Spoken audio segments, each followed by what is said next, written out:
साल से हमारे जवान सैनिक उनकी कैद में है और कल ही खबर मिली है 2 दिन बाद उनको फांसी पर लटका दिया जाएगा।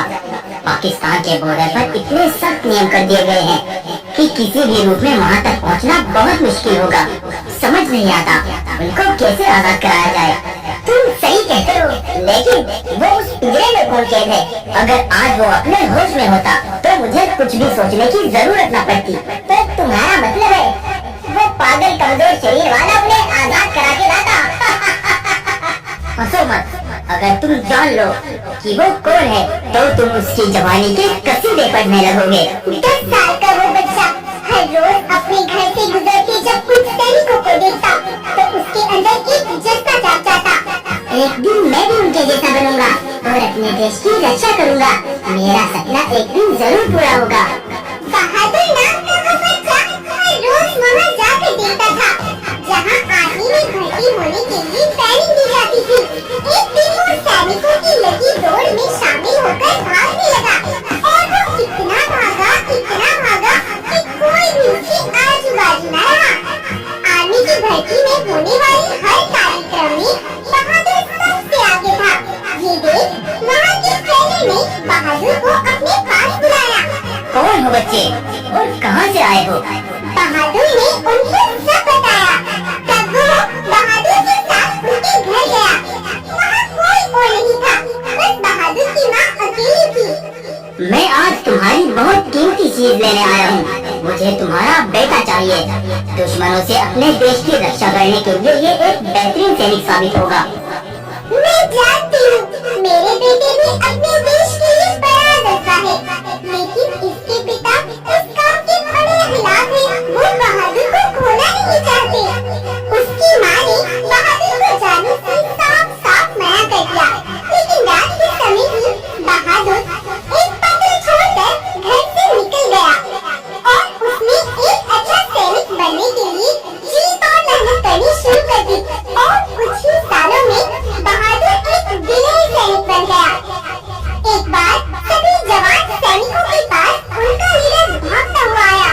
जवानों, पाकिस्तान के बॉर्डर से हमारे देश पर हमला हुआ है। हमारे सारे टैंक फोड़ दिए गए और सभी बम बारूद भी जला दिए गए। उन्होंने हम सबको निहत्था कर दिया। उन्हें तो के अंदर अंदर हमारे देश को हमसे छीन लेंगे और हमें अपना गुलाम बना लेंगे। लेकिन हमें इस जंग को जीतना होगा। हमारे पास भले ही हथियार न हो, हमें फिर भी उनसे लड़ना होगा। हमारे पास कोई हथियार नहीं है और उनके पास हर हथियार होगा, तो हम उनसे कैसे लड़ पाएंगे? बिल्कुल सही कहता है। हम कैसे लड़ पाएंगे? सही कहते हो। हम ऐसे उनसे नहीं लड़ पाएंगे। मत भूलो, तुम किसी की उम्मीद हो। जनता हमें अपना रक्षक मानती है। एक सच्चा सैनिक वही होता है जो हर परिस्थिति में दुश्मन से टकरा जाए। अपने प्राणों की ना सोचकर पहले अपने देश के बारे में सोचे। अगर हम ही डर गए तो देश की रक्षा कौन करेगा? जो भी देश के लिए लड़ने के लिए तैयार है वो अपना हाथ ऊपर करे। मैं लड़ूंगा तुम्हारे साथ। हाँ, मैं भी। हम सब तुम्हारे साथ हैं बहादुर। हाँ, हम सब तुम्हारे साथ हैं बहादुर। बहादुर ने सबको अपने साथ तैयार कर लिया। उधर पाकिस्तान के सैनिकों ने हिंदुस्तान पर लगातार बम विस्फोट कर रखे थे, लेकिन फिर भी बहादुर सैनिकों के साथ बॉर्डर की ओर आगे बढ़ रहा था। लेकिन तभी एक बम कुछ सैनिकों पर आ गया और वो वहीं मारे गए। आगे बढ़ते रहो जवानों, डरना हमारे खून में नहीं है। वो सब पाकिस्तान के बॉर्डर को पार कर गए और वहाँ के सैनिकों पर टूट पड़े। उन्होंने पाकिस्तान के सैनिकों को धूल चटा डाली। इसी दौरान पाकिस्तान के लीडर से हिंदुस्तान का एक सैनिक जा मिला। तुम्हें ये जंग हारनी होगी। अपने सैनिकों को तुम्हें हमारे जाल में फंसाना होगा। इस काम की कीमत मैं तुम्हें इतनी दूंगा कि तुम्हारी साथ मुझसे भी आराम से बैठ कर खाएगी। उस सैनिक को लालच आ गया और वो अपने साथियों के पास गया। जवानों, तुम सब आगे जाकर देखो, उनके सैनिक आगे भी जरूर होंगे। इनको बहादुर और मैं संभालते हैं। उसकी बात मानकर वो जवान सैनिक आगे चले गए, लेकिन उन पर बम विस्फोट करके उनको बहुत जख्मी कर दिया गया और उधर धोखे से उस सैनिक ने बहादुर पर हमला बोल दिया और उसको जान से मार डाला। तुमने मुझसे नहीं अपने देश से गद्दारी की है। तुम्हें तुम्हें इसकी सजा जरूर मिलेगी। उधर उन सैनिकों को कैद कर लिया गया और अपना बंदी बना लिया गया।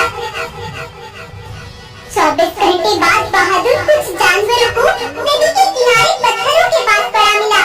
ये तो कोई सैनिक है, हमें इसे इसकी मंजिल तक पहुंचाना होगा।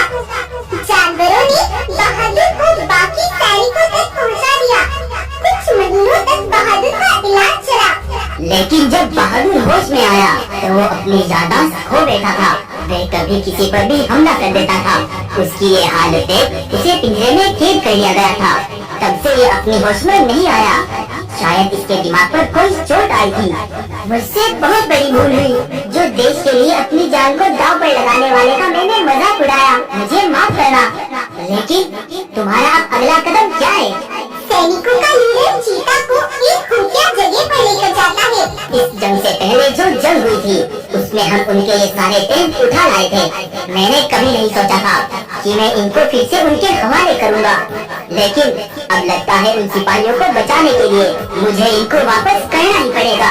लीडर ये बोल ही रहा था कि तभी वहाँ पर एक सैनिक पहुँचा। बहादुर पिंजरे में नहीं है। हमने उसे हर जगह तलाश किया लेकिन उसका कोई सुराग नहीं मिल पाया। क्या क्या बोल रहे हो तुम? सही से देखो, वही कहीं पर होगा। उधर बहादुर भागता भागता पाकिस्तान के लीडर के पास पहुँच गया। तुम अपनी आंखों से देख सकते हो। तुम्हारी बर्बादी तुम्हारे सर पर खड़ी है। अगर तुमने हमारे सैनिकों को नहीं छोड़ा तो 1 सेकंड के अंदर तुम्हारे हथियारों में लगे ये बम सब कुछ एक पल में तबाह कर देंगे। बहादुर ने जगह जगह पर बम लगाकर उसका सारा इलाका अपनी मुट्ठी में कर लिया था। पाकिस्तान का लीडर अब पूरी तरह से मजबूर हो गया। उसने बहादुर के सिपाही उसके हवाले कर दिए और बहादुर उस बम कंट्रोल का रिमोट पाकिस्तान के लीडर के हवाले कर देता है। और जब बहादुर अपने जवान सैनिकों को लेकर हिंदुस्तान पहुंचा तो उसका लीडर उसे देख हैरान रह गया। इसकी बहादुरी के किस्से पूरी दुनिया में फैल गए। इस खबर ने चारों ओर सनसनी मचा दी है। जो बहादुर सालों पहले अपनी मां से किसी भी खो बैठा था, आज वो दुश्मन के चंगुल से अपने जवान सैनिकों को बिल्कुल सुरक्षित तरीके से आजाद करा लाया। देश को बहादुर पर बड़ा गर्व है। ये खबर जब बहादुर के माता पिता देखते हैं तो उनको अपने बेटे पर बड़ा गर्व महसूस होता है। कुछ दिनों बाद बहादुर को सैनिकों का लीडर भी बना दिया गया और बहादुर अपनी देश की लगन से रक्षा करने लगा। तो अगर आपको ये कहानी अच्छी लगी है तो वीडियो को लाइक